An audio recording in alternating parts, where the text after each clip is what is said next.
दोस्तों, आज तक कोई सरकार ऐसी नहीं रही होगी जो खुलेआम सुप्रीम कोर्ट का अपमान या अवमानना करती हुई नजर आई होगी। लेकिन मोदी सरकार को लगता है जैसे उन्हें कोई फर्क ही नहीं पड़ता।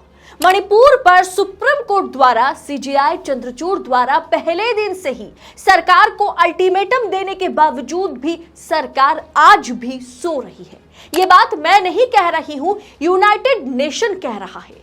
पूरी दुनिया चिल्ला चिल्ला करके कह रही है कि भारत में सरकार चुप है और देश में मणिपुर से लेकर के हरियाणा तक मुस्लिमों पर अत्याचार, मानवाधिकारों का घोर उल्लंघन हो रहा है। दोस्तों, हम ये कौन से विश्वगुरु बने बैठे हैं कि संयुक्त राष्ट्र में देश की तारीफ नहीं, हमारे देश को आए दिन ह्यूमन राइट्स का पाठ पढ़ाया जा रहा है।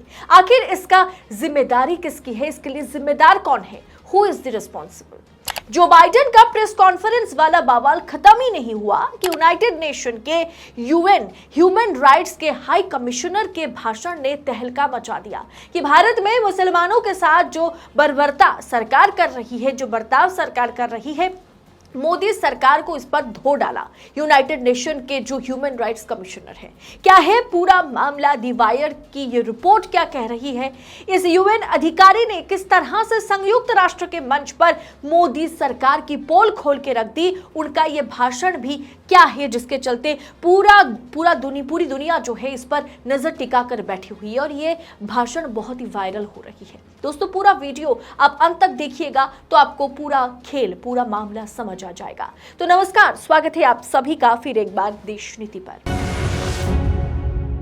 देश नीति, केवल सच्ची और पक्की खबरें। देश का इतनी बुरी स्थिति इससे पहले कभी नहीं हुई कि जो रोज कोई ना कोई भारत को मानवाधिकारों का पाठ पढ़ा रहा हो। जो बाइडेन G20 में मोदी सरकार of freedom of speech, freedom of media, human rights का पाठ पढ़ाकर गए नहीं, जिस पर सरकार पूरी तरह से घिर गई। अब यूनाइटेड नेशन में एक और धमाका हो गया।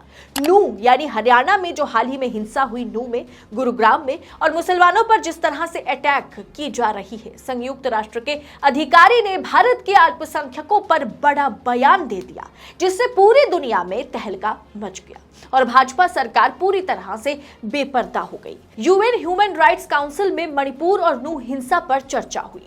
यूएन ह्यूमन राइट्स के हाई कमिश्नर के भाषण ने तहलका मचा दिया। उन्होंने कहा कि भारत में अल्पसंख्यक अंतिम पायदान पर है और वे अक्सर हिंसा और भेदभाव का शिकार होते हैं। मेरे कार्यालय को अक्सर इस तरह की खबरों से दो चार होना पड़ता है कि भारत में अल्पसंख्यक समुदाय सुरक्षित नहीं है। नू, गुरुग्राम और मणिपुर का मामला दिखाता है कि देश में अशांति है, मुसलमान भारत में सेफ नहीं है। ये अक्सर इस तरह के हमलों का शिकार बनते हैं। अन्य अल्पसंख्यक समुदाय भी हिंसा और असुरक्षा का सामना कर रहे हैं। भारत को इस मामले में अपने प्रयासों को और बढ़ाना होगा। असहिष्णुता, घृणा, धार्मिक उन्माद और भेदभाव से निपटकर अल्पसंख्यकों के अधिकारों को बनाए रखने की आवश्यकता है। यूएन ह्यूमन राइट्स के हाई कमिश्नर का इस तरह से मोदी सरकार पर हमला या मोदी सरकार पर कटाक्ष या उन्हें आईना दिखाने का काम करना, ये भाजपाइयों को कतई पसंद नहीं आएगी।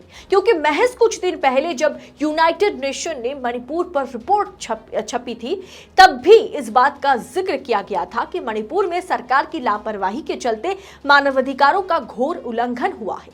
लेकिन सरकार ने इस रिपोर्ट को भी झूठा करार दिया था और कहा था ये फेक है, मणिपुर में सब कुछ अच्छा है। लेकिन आज देश में जिस तरह से मुसलमानों को टारगेट किया जा रहा है, जिस तरह से हिंसा के बाद उनके घरों पर बुलडोजर चलाया जा रहा है, बुलडोजर पर हाईकोर्ट के जजेस रोक लगाते हैं तो जजेस की भी ट्रांसफर हो जाती है। ये सब साफ साफ संकेत है कि सत्ता पर बैठे देश के प्रधान सेवक शायद देश में 2002 गुजरात मॉडल को लागू करना चाहते हैं और संयुक्त राष्ट्र भी उसी मॉडल पर अंकुश लगाने की कोशिश कर रहा है। चिल्ला चिल्लाकर हमें चेता रहे हैं। दोस्तों, यूनाइटेड नेशन के ह्यूमन राइट्स के जो कमिश्नर हैं, उन्होंने जिस तरह की टिप्पणी की है नू हिंसा को लेकर के, देश में बढ़ती हिंसा को लेकर के, मणिपुर हिंसा को लेकर के और मुसलमानों के खिलाफ सरकार का जो बर्ताव है उसे लेकर के, इसे आप किस अंदाज में देखते हैं? क्या उन्होंने जो मोदी सरकार पर आरोप लगाया, क्या आप उससे इत्तेफाक रखते हैं? अगर हाँ, तो इस वीडियो को दोस्तों दबा करके शेयर करें, अगर ना तो कमेंट बॉक्स में अपनी राय हमारे साथ जरूर शेयर करें।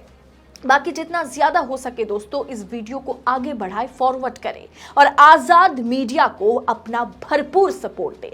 जहां सत्ता के आगे मीडिया पूरी तरह से बिकी हुई है, पूरी तरह से बिक गई है, वहां देश नीति बेबाक होकर, निष्पक्ष होकर आप तक सच्ची खबरें पहुंचाने की ये जो कोशिश है, हमारा ये कोशिश लगातार जारी है और जारी आगे भी रहेगा। बस हमें इसके लिए आपकी सहयोगिता की, आपकी प्यार की भरपूर सपोर्ट की जरूरत है। तो देश नीति को हो सके तो आर्थिक तौर पर भी मदद करें।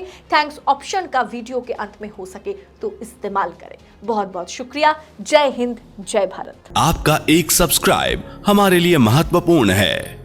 देश नीति को अभी सब्सक्राइब करें और बेल आइकन को दबाना ना